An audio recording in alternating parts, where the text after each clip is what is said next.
To the point Pak Jokowi, bagaimana penilaian Bapak atas kinerja Menteri Kesehatan Pak Terawan?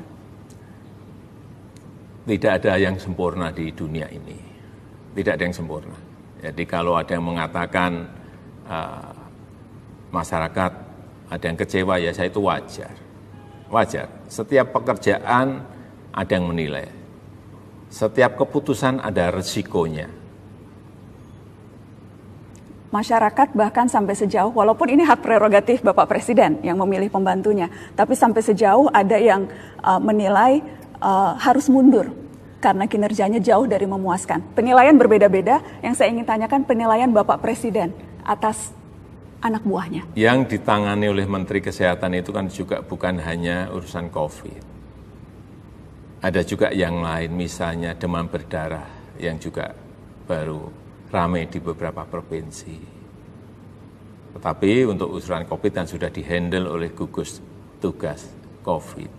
Dan saya melihat Dr. Terawan sudah bekerja sangat keras. Apakah budget negara, anggaran negara kita cukup untuk menjamin kebutuhan hidup penduduk, Pak Jokowi? Karena kemudian ada yang menilai kebijakan yang diambil yaitu PSBB itu karena tidak mengharuskan pemerintah menjamin kehidupan rakyat. Jadi karantina wilayah yang sifatnya gratisan dari pemerintah. Bagaimana Bapak? Karantina wilayah itu kan sama dengan lockdown. Artinya apa? Masyarakat harus hanya di rumah. Bus berhenti, nggak boleh keluar. Taksi berhenti, ojek berhenti, pesawat berhenti, kereta api berhenti, MRT berhenti, KRL semuanya berhenti. Hanya di rumah. Untuk Jakarta saja pernah kami hitung-hitungan per hari membutuhkan 550 miliar. Hanya Jakarta saja. Untuk menjamin kehidupan seluruh penduduk kalau karantina. Dan kita tidak. Kalau Jabodetabek 3 kali lipat, itu per hari. Jadi ya karena pertimbangan budget negara yang tidak mencukupi untuk menjamin, karenanya pilihan itu tidak diambil pemerintah, Bapak? Bukan karena masalah budget. Kita kan juga belajar dari negara-negara lain. Apakah lockdown itu berhasil menyelesaikan masalah? Kan tidak. Coba tunjukkan negara mana yang berhasil melakukan lockdown dan bisa menghentikan masalah ini. Karena setiap hari saya selalu ada briefing kertas yang di situ informasikan mengenai negara-negara A, B, C melakukan apa, hasilnya apa. Kemudian di sana kasus positif berapa, yang meninggal berapa, ada. Saya setiap hari ada informasi mengenai itu. Jadi dalam memutuskan sesuatu, sekali lagi bahwa setiap negara itu berbeda-beda. Tapi bahwa karena karakternya berbeda-beda, tingkat kesejahteraan berbeda, tingkat pendidikan berbeda, tingkat kedisiplinan berbeda, geografis berbeda, kemampuan fiskal juga berbeda. Jadi nggak bisa kita suruh niru-niru negara lain. Dan sampai saat ini saya melihat tidak ada formula yang pasti yang bisa menyelesaikan masalah COVID-19 ini. Saya mau kasih satu contoh lagi Bapak soal KRL. Karena belum lama Kepala Daerah Jabodetabek mengirimkan surat kompak meminta agar KRL dihentikan operasionalnya sampai tanggal 28 April. Karena dalam praktek ya masih terjadi penumpukan penumpang sehingga protokol kesehatan itu sulit untuk bisa dijaga. Tetapi kemudian Kementerian Perhubungan menolak permintaan itu. Apakah memang Bapak Presiden menyetujui keputusan ini dan apakah memang itu Bapak lihat sudah mempertimbangkan faktor kesehatan seperti yang tadi Bapak katakan merupakan pertimbangan utama Bapak Presiden? Kalau daerah-daerah mau mempersiapkan dan mau menanggung dari keputusan yang diminta itu akan kita berikan. Artinya pekerja harian yang naik KRL, buruh-buruh harian yang naik KRL, pedagang-pedagang asongan yang mendapatkan nafkah dari naik KRL, karena naik KRL itu sangat murah sekali, itu ditanggung oleh mereka, dijamin oleh mereka dengan bantuan sosial yang baik, saya hentikan. Tapi tanggung jawab itu ada di pemerintah daerah? Ya. Karena kan mereka meminta, mestinya tidak hanya meminta, menyiapkan juga bantalan sosial, safety net, jaring pengaman sosialnya disiapkan dulu. Jangan hanya meminta, dihentikan, kemudian ya sudah masyarakat dibiarkan cari sendiri-sendiri. Nggak bisa seperti itu yang saya nggak bisa. Tumpang tindihnya kebijakan antar lembaga atau antar pemerintah pusat dan pemerintah daerah. Soal ego sektoral, Pak, yang bahkan diakui oleh Ketua Gugus Tugas, Pak Doni Monardo. Ego sektoral yang menyulitkan wewenang yang diberikan padahal sudah besar lewat Kepres yang Bapak terbitkan, tetapi dalam prakteknya di lapangan tumpang tindih dan tidak efektif, Bapak Presiden. Ya, tidak ada hal yang sempurna. Saya kira yang selalu saya evaluasi, mana yang kurang, saya perintahkan untuk segera diperbaiki, plus minusnya mana yang baik, itu yang kita pakai. Tetapi sekali lagi bahwa pemerintah tidak bisa bekerja sendirian, pemerintah pusat tidak bisa bekerja sendirian, kementerian tidak bisa bekerja sendirian, harus melibatkan pemerintah daerah, provinsi, kabupaten, kota, sampai ke tingkat desa, RT, RW, dan seluruh masyarakat. Ini harus terlibat semuanya, ini pekerjaan besar. Ya. Tidak mungkin pemerintah bekerja sendirian, nggak mungkin. Karenanya sangat penting koordinasi dan saling memastikan efektivitas kebijakan-kebijakan yang sudah dikeluarkan Bapak Presiden. Saya ingin minta tanggapan Bapak soal yang sempat ramai, Pak. Perbedaan Permenkes, Pergub DKI, ojek online tidak boleh bawa penumpang, hanya boleh bawa barang. Tapi kemudian keluar peraturan Kementerian Perhubungan, boleh bawa penumpang. Sempat simpang siur soal hari ini. Apakah Bapak Presiden sempat juga mengamati atau bahkan mungkin menegur? Memang saya undang, Menteri saya undang dan disampaikan bahwa kenapa dibolehkan dari Kementerian Perhubungan. Karena jangan sampai ini menimbulkan masalah baru, persoalan baru.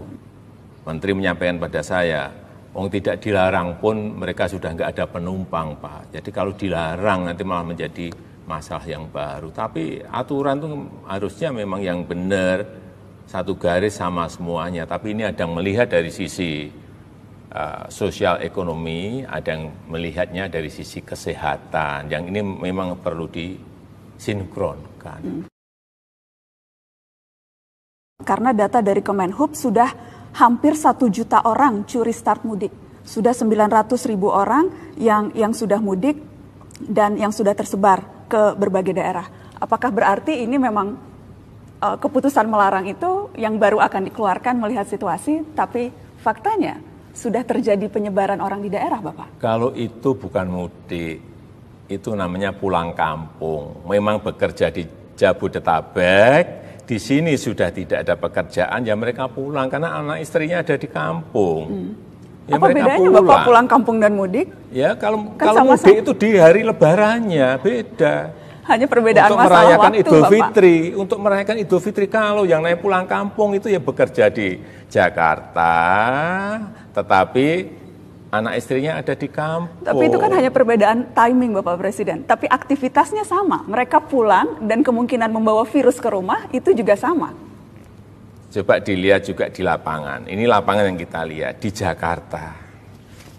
Mereka menyewa ruang 3x3 atau 3x4. Isinya 8 orang, 9 orang. Mereka di sini tidak bekerja. Lebih berbahaya mana? Di sini, di dalam ruangan, dihuni 9, 8 orang, atau pulang ke kampung, tapi di sana juga sudah disiapkan isolasi dulu oleh desa. Saya kira sekarang semua desa sudah menyiapkan isolasi ini, yang pulang dari Jakarta. Lebih bahaya mana? Saya kira kita harus melihat lebih detail lapangannya, harus lebih detail angka-angkanya. Kapan Bapak lihat Indonesia akan bisa kembali normal, Pak? Apakah sudah ada skenario yang disiapkan, prediksi kapan kita bisa kembali normal, dan apa yang perlu kita lakukan untuk memastikan itu terjadi lebih cepat? Mbak Nona, setiap hari masuk ke saya hitungan-hitungan kapan puncaknya dan kapan akan turun. Dengan hitung-hitungan dengan model hitungan matematis yang berbeda-beda. Ada yang menyampaikan di situ minggu kedua April sudah puncak kemudian akan turun. Ada yang menyampaikan minggu terakhir April, ada yang mengatakan awal Mei, ada yang mengatakan pertengahan Mei, ada yang mengatakan akhir Mei, ada yang mengatakan Juni. Berbeda-beda semua karena sekali lagi virus corona ini barang baru, COVID-19 ini barang baru yang hitungannya menurut saya bisa dihitung dengan cara yang berbeda-beda, dengan hasil yang berbeda-beda. Kalau ditanya ke saya, ya saya ingin optimis. Saya ingin optimis Juli sudah masuk pada posisi ringan. Juli masuk posisi ringan. Iya. Sehingga puncaknya kita harapkan pada bulan Mei itu sudah betul-betul pada posisi puncak, kemudian turun, landai. Tetapi dengan catatan, masyarakat memiliki kedisiplinan yang kuat. Itu kuncinya di situ. Yang jelas Bapak, pandemi ini ujian berat untuk semua kita. Boleh saya meminta pesan Bapak Presiden terakhir supaya kita bisa lulus semua Pak ujian berat ini? Disiplin yang kuat. Disiplin yang kuat. Jadi kalau berulang-ulang saya sampaikan, cuci tangan, pakai masker, jaga jarak dalam berinteraksi dan berhubungan, serta jauhi kerumunan. Ini penting. Dengan disiplin yang kuat, tadi yang kita inginkan tadi, insya Allah akan bisa kita lalui pandemi ini. Amin, insya Allah. Salah satu program pemerintah yang juga mendapat sorotan termasuk kritikan Pak, itu soal kartu prakerja. Yang di dalamnya terdapat komponen pelatihan. Nominalnya 1 juta, totalnya 5,6 triliun. Pelatihan yang kemudian dinilai tidak sesuai dengan timingnya saat ini. Karena yang dibutuhkan masyarakat itu langsung berupa uang tunai untuk menyambung hidup, bukan ikut pelatihan untuk memperbaiki CV. Sementara pekerjaannya saja belum tentu ada dan tersedia. Apa tanggapan Bapak soal kritikan-kritikan ini? Iya betul. Jadi memang awal itu kartu prakerja itu memang disiapkan untuk pelatihan.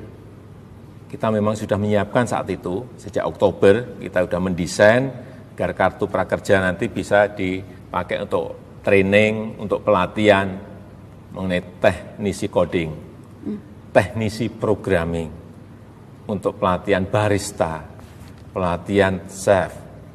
Tapi ada kondisi yang berbeda sekarang ini, yang extraordinary, ada COVID, sehingga dalam waktu hanya 1,5 bulan ini desainnya dibelokkan, dirubah total. Karena nggak mungkin kita ketemu untuk melakukan pelatihan, barista kan harus ketemu, melatihnya harus ketemu, chef juga harus ketemu.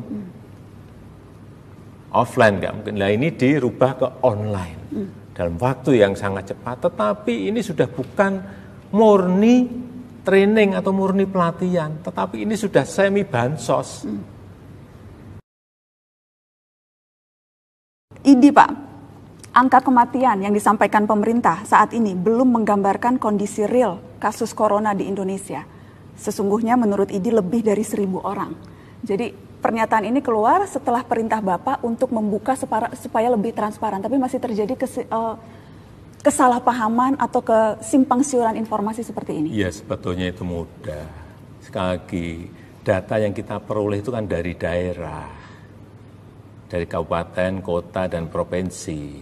Kalau memang ada yang memiliki data itu, sampaikan aja ke gugus tugas, sampaikan aja ke Menkes data yang 1.000 itu ada di mana, terkena COVID atau tidak. Ya karena sekarang ini, sakit apapun yang ada di rumah sakit, kalau gejalanya itu gejala demam, gejala panas, gejala batuk, pasti protokol kesehatannya akan membungkus yang meninggal itu dengan SOP COVID. Jadi kalau memang itu ada data, disampaikan saja. Apa sih sulitnya? Tapi tidak disampaikan ke publik dan justru memperkeruh. Saya kira tidak seperti itu. Posisi sekarang ini bukan posisi yang mudah. Jangan memperkeruh suasana dengan hal-hal yang sebetulnya mudah untuk disampaikan aja datanya sudah. Kalau datanya itu benar ya, pasti di kementerian, di gugus tugas akan memasukkan itu dalam konsolidasi data yang ada. Soal transparansi data. Berkali-kali saya ingat Bapak menyampaikan soal transparansi data. Suatu hal yang memang dinilai sejumlah kalangan, pemerintah ini tidak terbuka terkait data-data COVID-19. Dan itu yang menyulitkan. Saya menyampaikan itu karena di luar saya mendengar bahwa ucapan-ucapan bahwa pemerintah ini tidak terbuka. Tetapi kalau saya lihat yang tidak terbuka di sebelah mana? Data itu kan kita peroleh dari kabupaten, dari kota, dari provinsi yang dikonsolidasikan Kementerian Kesehatan dan gugus tugas COVID menjadi sebuah data yang sudah terkonsolidasi. Kalau pengen melihat langsung, lihat aja di daerah. Daerah-daerah kan sekarang ada, misalnya daerah a.covid.go.id, b.corona.go.id, mereka punya semua. Kok apa yang tidak terbuka, apa yang tidak transparan? Saya kadang-kadang nggak ngerti. Kita ingat Bapak pertengahan bulan lalu sempat mengatakan tidak semua informasi memang bisa disampaikan ke publik agar tidak menimbulkan kepanikan. Tapi kemudian minggu lalu Bapak memerintahkan untuk membuka semua data yang diperlukan ke publik. Jadi apa yang berubah? Mengapa sebelumnya Bapak mengatakan tidak perlu semua dibuka ke publik supaya tidak panik, tapi kemudian sekarang menyadari bahwa penting untuk membuka itu ke publik? Enggak, itu saya sampaikan awal-awal. Awal-awal saat ditemukan pasien 0102. Saya menyampaikan agar hati-hati menyampaikan informasi-informasi ke lapangan agar tidak membuat masyarakat itu panik. Karena kalau panik, sistem kesehatan nasional kita nggak akan mampu menangani ini. Kalau Bapak Presiden selama ini melihat pandemi ini dari sudut pandang yang mana Bapak? Apakah memang aspek ekonomi yang lebih diprioritaskan atau aspek kesehatan masyarakat? Saya kira yang diutamakan, sekali lagi di awal kan sudah saya sampaikan, COVID ini adalah virus yang sangat berbahaya. Sehingga yang didahulukan, yang diutamakan tetap kesehatan. Tetapi antara kesehatan dan ekonomi ini ada relevansinya. Nggak mungkin kita hilangkan salah satunya, nggak mungkin. Hanya yang didahulukan yang mana. Yang mana Bapak? Ya tadi sudah saya sampaikan sejak awal, virus ini berbahaya. Oleh sebab itu kesehatan adalah yang diutamakan. Tetapi ini berhubungan. Coba saya berikan contoh. Kalau ekonomi nggak baik, kan? Kemudian masyarakat tidak mendapatkan gizi yang baik, atau yang lebih buruk lagi masyarakat tidak makan, imunitasnya menjadi lemah, virusnya gampang sekali masuk. Ini berhubungan, ada relevansi, nggak bisa saling ditinggalkan, itu nggak bisa. Tapi dalam prakteknya di lapangan memang ada keputusan-keputusan yang harus diambil yang akhirnya merugikan satu sama lain. Yaitu pilihan-pilihan yang ada dua pilihan yang buruk-buruk semuanya yang kita harus memilih, harus kita pilih. Nggak akan memuaskan semua orang karena pilihannya itu buruk-buruk semuanya. Kalau ada pilihan baik dan pilihan buruk, itu bisa dipilih. Ini pilihannya buruk-buruk semuanya.